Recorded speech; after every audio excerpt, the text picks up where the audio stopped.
Hello, today we are going to revise some algebra. So we're going to start off by reminding ourselves about adding and subtracting like terms. Then we're going to multiply out some brackets, and then we are going to do some substitution. So to begin with, when we're doing algebra, we know that we can only add and subtract like terms. So we can write that as a note to ourselves if we've forgotten, or even if we haven't. We can only add and subtract like terms. Now our terms are our different blocks here, our different letters with our numbers next to them. And here I have a minus 3a, so I've got something involving just a. And then I've got a plus 4a. So these are like terms because they only involve a to the power of 1, just normal a. These are different to a, they have the letter m in them.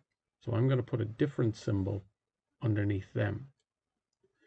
And now I have effectively gathered my like terms. I could do this as a separate line, but as time moves on and we're working toward higher level, we're going to just put different symbols underneath them. Even underneath are different terms to keep track of what ones are the same, because it'll get cumbersome otherwise. So now I have minus 3a plus 4a. I know that when I start at minus 3 and I add 4, I go 4 up the number line and I end up at plus 1. So I got plus 1a, which I usually write as just a. However, you will not lose any marks in an exam for writing it as 1a. That's perfectly fine. It's not what you'll see on an exam paper, but if you feel more comfortable with it, 1a means the same thing as a by itself. And it's important that we always remember that because it comes up in lots of unexpected places.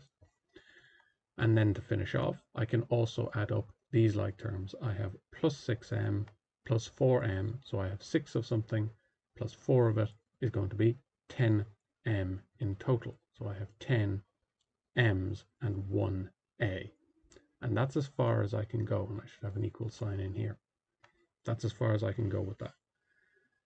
The other complication we can come into is we only have x's in this second question here, but some of them are x squared, and we can't add x squareds and x's. One of the ways we can think about this is x might be the length of something. What would x squared be? Well, it might be the area of something, and we can't add length and area together. They're different types of things. So let's go through our process again. We're going to gather our like terms.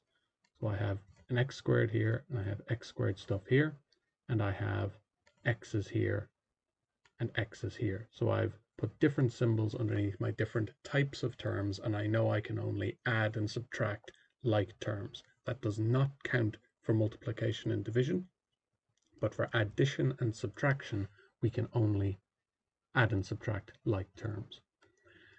So I now have x squared here. I know that that really means I have 1x squared. So I have 1x squared minus 6x squared. I end up at minus 5x squareds. And I start at minus 2x and I add 4x, I end up at plus 2x. So we're going to write that rule down here. So I have this written for you now. We can only add and subtract like terms.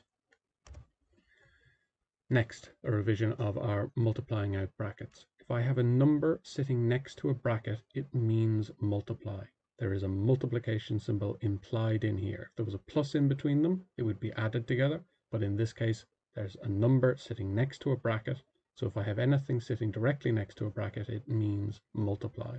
So what do I have to do? I have to take my 3, I have to multiply it by each thing inside the bracket. And I can use my lines as an anchor for my memory as to how I'm going to do that. So I have 3 multiplied by 2x is going to give me 6x. And 3 multiplied by minus 7 plus by minus is going to give me minus.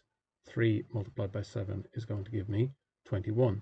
Now this is an x and this is a pure number. I can't go any further with that. I don't have like terms, so I can't add them. Now if I had a bigger bunch of brackets like I do in these two questions, what do I need to do? Well, I need to do something fairly similar. I take the first term in the first bracket and multiply it by all of the second bracket. and I take the second term in the first bracket and multiply it by all of the second bracket. And again, my visual markers, the way I'm drawing my lines in here, can act as an aid to my memory. So what does that next line look like? Well, I'm multiplying x by the second bracket. I'm multiplying minus 3 by all of the second bracket. And now I'm back to what I had in the previous simpler example. I just need to multiply this out like I did my last example.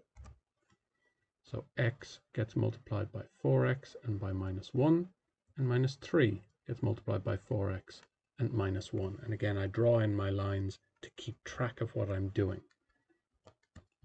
So x multiplied by 4x is 4x squared. X multiplied by minus 1 would be 1 multiplied by 1 and plus multiplied by minus, so minus 1x, which I just write as minus x. Minus 3 multiplied by a plus 4x, minus by plus is going to give me minus, 3 by 4 is going to give me 12, and I have multiplied by x. Minus by minus is going to give me plus, 3 by 1 is going to give me 3. And are there any like terms in this? Can I simplify it any further? And I can. I see I have a minus x and a minus 12x. So I have 4x squared minus 1x minus 12x. I go down to minus 13x plus 3. Continuing on, we have exactly the same setup here. It's just because this is a slightly more complicated question, I'm giving you 2 examples of it as a revision. So my first term in my first bracket, I know gets multiplied by all of the second bracket, and my second term in the first bracket gets multiplied by all of the second bracket.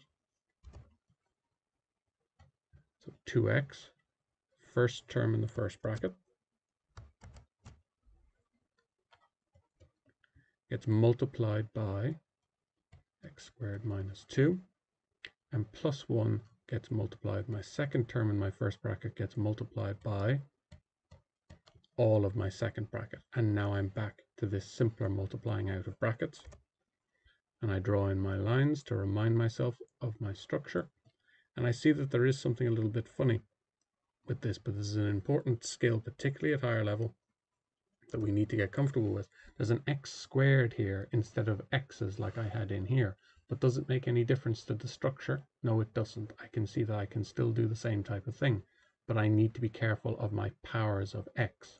X squared is what I got when I multiplied x by x. So the little 2 told me I had 2 x's multiplied together. Now when I multiply 2x by x squared, I have 2 multiplied by 1. My next line is 2 multiplied by 1 is 2. And x multiplied by x squared. Well, x squared means x multiplied by x, and now I have a third x multiplied together. So I'm going to end up with x with a little 3 up here called x cubed. So 2x multiplied by x squared gives me 2x cubed. X multiplied by x multiplied by x gives me x with a power of 3, or x cubed.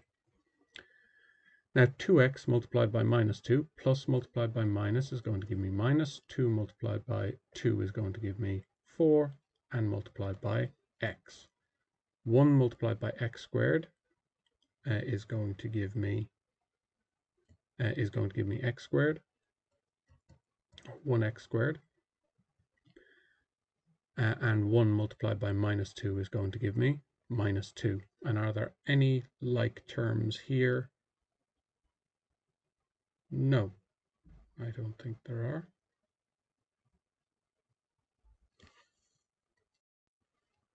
So the only thing that we should change is that we always want to write our powers from biggest to smallest. And at the moment I have x cubed and then x squared and then number.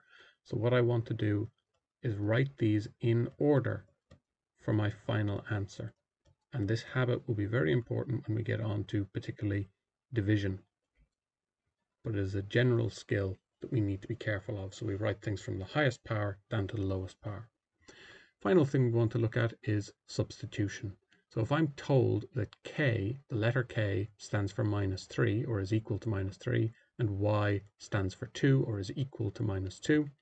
What would it mean if I had 2k plus y?